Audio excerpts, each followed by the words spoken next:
Hey guys, what's going on? It's Alex here with my Week 12 predictions. Now I'm going to try to go through these as fast as I can because it's 2:30 right now. But I put out my predictions as soon as I could. It was still in the first quarter in most of the early games, um, and they've not changed because that would just be wrong. So counting the Thursday night Thanksgiving games, my record currently sits at 102, 65, and 1. So still a pretty good record. But let's get through Week 12. So, if you follow my Twitter, that's why I make these predictions whenever I don't have time to do it at my computer. So, we're just going to go right through this because the game is back on. So, Eagles, New York, an easy pick for me. I picked Philadelphia. Oh, I heard him say touchdown. Okay.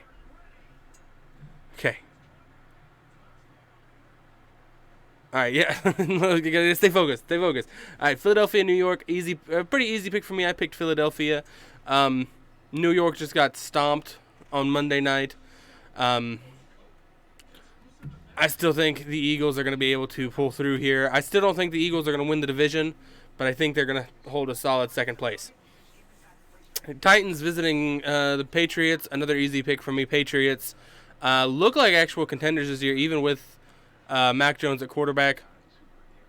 I don't think they're going to win it all, but they're going to keep the running close between themselves and the Bills. So I think it's going to be pretty good. Now we've got the Bucks traveling to Indianapolis. I picked Indianapolis here. I think Indianapolis is rolling.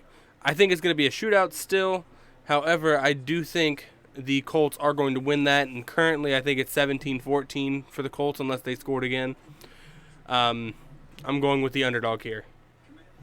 Now we got the Jets and the Texans. Texans coming off of a big win against Houston. Against Tennessee. I'm still taking the Jets. I think Zach Wilson's back, and the team has shown that they can compete. I'm going to take the Jets, but it's going to be close because these are just two of the most mediocre teams in the NFL. So I'm going to take the Jets. Now we got the Panthers and the Dolphins, two more teams that are kind of hovering around. Panthers hovering around being contenders or pretenders. Dolphins, I think their season is pretty much a wash at this point. I'm still going to take the Panthers here. I think Cam Newton's going to have a career resurgence with his old team. I think the Panthers are going to win this game. Now we got the Steelers and the Bengals. This one was a pretty easy pick for me, and it's aging really well. I picked the Bengals. I think Cincinnati is really clicking right now. And Steelers, although they have TJ Watt back, I don't think it's going to make that big of a difference. Cincinnati has been killing it.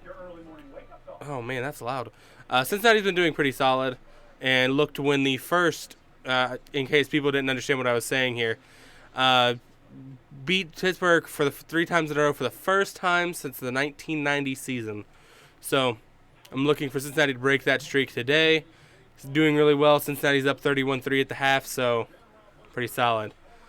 Now we've got the Falcons traveling to Jacksonville to take on the Jaguars. I think the Falcons are going to win this one. Jaguars just look like a dumpster fire right now. Really hit or miss on if they're going to be competitive or not. Falcons look a little bit more solid than the Jaguars. Not solid at all, but a little bit closer. Now, 4 o'clock games. We got the Chargers traveling to Denver. I think the Chargers are going to win. They did just put up 41 points against the Steelers last week.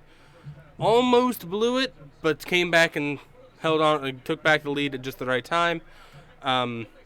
I'm still not sold on the Broncos. They've had some good games, but I don't know if they're just flukes. I'm still wanting to take the Chargers here. Now we got the Rams and the Packers. This is going to be probably one of the best games of the week. I'm still going to take the Packers. Matthew Stafford might go off against a former rival, but I still think the Packers are going to have the edge in this game, as long as they can keep that Rams defense in check. Now we got the Vikings and the Niners. I'm going to take the Vikings here. just like the Vikings better than the 49ers, and they can hold their own against some strong teams. I mean, they did just beat the Packers 34-31. So I think I'm going to take the Vikings here. And now we've got the now we have the Ravens and the Cardinals. I can't speak for my own division. Now we got the Browns traveling to Baltimore. I think Baltimore is going to win this one. This is a key game for them right now. As close as the AFC North is, if the Bengals win and the Ravens lose, I'm pretty sure that puts Cincinnati back in the top of the AFC North. So that's a pretty serious one to win. And the Ravens are going to have to come out full force. I think they're going to be able to get. I think they're going to be able to get the win. I think it's going to be close, though. I like the Browns, but the Ravens are just going to overwhelm them. And then for our Monday night game, we got the Seahawks traveling to Washington. This one, I'm going to have to go with the Seahawks here. Just because, again, I say this all the time with Washington. I'm not sold on the quarterback position there. Taylor Heineke, I mean, he has flashes of greatness, and then he has flashes of Nathan Peterman. Not as bad as Nathan Peterman, but he's very inconsistent. Now, with the Seahawks, I mean, their season is pretty much over. I mean, your odds of winning the division are slim because, I mean, you're going up with the Cardinals. I just like the Seahawks a little bit better than Washington in this matchup. So those are my picks. Again, counting Thanksgiving, I'm 102, 65, and 1. Primetime still looking pretty strong. So yeah, and you guys, if you guys like this video, hit that like button down below. If you want to see more, hit the follow button. Make sure you check out my Facebook, Twitter, Instagram, and Discord. And yeah, I'll see you guys in the next one. Bye, everybody.